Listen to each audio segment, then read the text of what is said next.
Hello friends, അപ്പോൾ ഞാനൊരു കൂന്തൽ റോസ്റ്റ് ഉണ്ടാക്കാമെന്ന് വിചാരിച്ചിട്ടോ. അപ്പോൾ ഞാനത് ഇവിടെ കഴുകി വൃത്തിയാക്കി കട്ട് ചെയ്ത് വെച്ചിട്ടുണ്ട്. അതിലേക്ക് വേണ്ട സവാള, തക്കാളി, പച്ചമുളക്, ഇഞ്ചി, വെളുത്തുള്ളി ഒക്കെ ഞാനിവിടെ കട്ട് ചെയ്ത് വെച്ചിട്ടുണ്ട് കേട്ടോ. എന്നിട്ട് നമുക്കൊരു ചട്ടി എടുക്കുക, അതിലേക്ക് കുറച്ച് വെളിച്ചെണ്ണ ഒഴിക്കുക, ഉലുവ, പെരുംജീരകം അതിലേക്ക് ഇട്ട് കൊടുക്കുക കേട്ടോ. എണ്ണ ചൂടായി കഴിഞ്ഞാൽ എന്നിട്ട് ഇത് നന്നായി ചതച്ച് വെച്ചിട്ടുള്ള ഇഞ്ചി, വെളുത്തുള്ളിയും പച്ചമുളകും കൂടിയിട്ട് ഇട്ട് കൊടുക്കുക കേട്ടോ.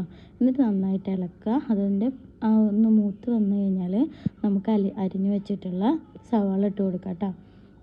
സവാള ഇട്ട് കൊടുത്തതിന് ശേഷം നന്നായിട്ട് ഇളക്കി കൊടുത്തിട്ട് നമുക്കതൊന്ന് പെട്ടെന്ന് മൂത്ത് കിട്ടാൻ വേണ്ടിയിട്ട് എല്ലാവരും ചെയ്യാറില്ലേ, കുറച്ച് ഉപ്പിട്ട് കൊടുക്കുക. അതുപോലെ ഞാൻ ഉപ്പിട്ട് കൊടുത്തിട്ടുണ്ട് കേട്ടോ. കുറച്ച് ആവശ്യത്തിനുള്ള ഉപ്പ് ഞാനിത് ഇട്ട് കൊടുത്തിട്ടുണ്ട്. എന്നിട്ട് നിങ്ങൾക്ക് പിന്നെ കൂന്തൽ ഇടുമ്പോൾ അതിനനുസരിച്ചിട്ട് വേണമെങ്കിൽ ഇടാം കേട്ടോ. ഞാനിപ്പോൾ ഇട്ട് കൊടുത്തിട്ടുണ്ട്.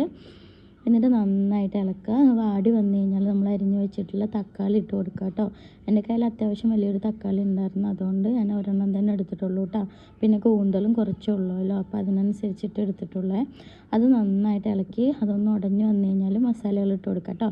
അപ്പോൾ മല്ലിപ്പൊടി ഞാൻ പാകത്തിന് ഇട്ട് കൊടുത്തിട്ടുണ്ട്. എന്നിട്ട് നന്നായിട്ട് ഇളക്കുക. അതിൻ്റെ പച്ചമണം മാറി വരുന്ന വരയ്ക്ക് നന്നായിട്ട് ഇളക്കുക. മുളക് പൊടി ഇട്ട് കൊടുത്തിട്ടുണ്ട്. എൻ്റെ കയ്യിൽ കാശ്മീരി ചില്ലിയും നോർമൽ മുളക് പൊടിയും കൂടിയിട്ടാണ് കേട്ടോ. അതുകൊണ്ട് ഞാൻ രണ്ടും കൂടെ മിക്സ് ആക്കിക്കൊണ്ട് അത്യാവശ്യം ഞാൻ ഇട്ട് കൊടുത്തിട്ടുണ്ട്. എന്നിട്ട് നന്നായിട്ട് ഇളക്കുക. കുറച്ച് മഞ്ഞൾപ്പൊടിയും കൂടെ ഇട്ട് കൊടുക്കുക. ഇതെല്ലാം ഇട്ട് കൊടുത്തിട്ട് നന്നായിട്ട് ഇളക്കിയിട്ട് നമ്മളവിടെ കട്ട് ചെയ്തിട്ട് വൃത്തിയാക്കി വെച്ചിട്ടുണ്ടല്ലോ കൂന്തൽ, അത് നമുക്ക് ഇതിലേക്ക് ഇട്ട് കൊടുക്കാം കേട്ടോ. കൂന്തൽ ഇട്ട് കൊടുത്ത് നന്നായിട്ട് ഇളക്കുക. ഇതെൻ്റെ ആദ്യത്തെ വീഡിയോ ആണെന്ന് ഞാൻ ഇതിന് മുന്നേ പറഞ്ഞിട്ടുണ്ടായിരുന്നു കേട്ടോ. അതുകൊണ്ട് തന്നെ അതിൻ്റേതായിട്ടുള്ള എല്ലാ കുറ്റങ്ങളും ഈ വീഡിയോയിൽ ഉണ്ടാവുകയെ. പിന്നെ നന്നായി ഇളക്കിയതിന് ശേഷം അതൊന്ന് തിളച്ച് വരുന്ന കണ്ടാൽ അതിൽ നിന്ന് തന്നെ കുറച്ച് വെള്ളം ഇറങ്ങിയിട്ടുണ്ട്. അപ്പോൾ നമുക്ക് ആവശ്യത്തിനുള്ള വെള്ളം മാത്രം പിന്നെ ഒഴിച്ചു കൊടുത്താൽ മതി കേട്ടോ. അപ്പോൾ ഞാനിവിടെ ഒരു 1/2 ഗ്ലാസ് വെള്ളമാണ് കേട്ടോ എടുത്തിട്ടുള്ളത്. അത് ഞാൻ ഒഴിച്ചു കൊടുക്കുന്നുണ്ട് കേട്ടോ. എന്നിട്ട് നന്നായിട്ട് ഇളക്കി കൊടുത്തിട്ട് അടച്ച് വെക്കുക കേട്ടോ. നന്നായി തിളച്ച് വരട്ടെ.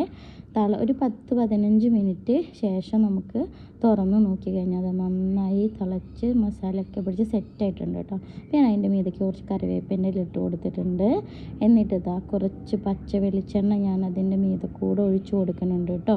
നിങ്ങൾക്ക് വേണമെങ്കിൽ ഒഴിച്ച് കൊടുക്കാം, ഞാൻ ഒഴിച്ച് കൊടുക്കാറുണ്ട് കേട്ടോ. എന്നിട്ട് നന്നായിട്ട് ഇളക്കുക. അപ്പോൾ കൂന്തൽ റോസ്റ്റ് റെഡി ആയിട്ടുണ്ട് കേട്ടോ. ഗ്രേവി വേണ്ടവർക്ക് അങ്ങനെയും ചെയ്യാം. ഗ്രേവി തീരെ വേണ്ടാത്തവർക്ക് ഒന്നും കൂടെ വറ്റിക്കണമെങ്കിൽ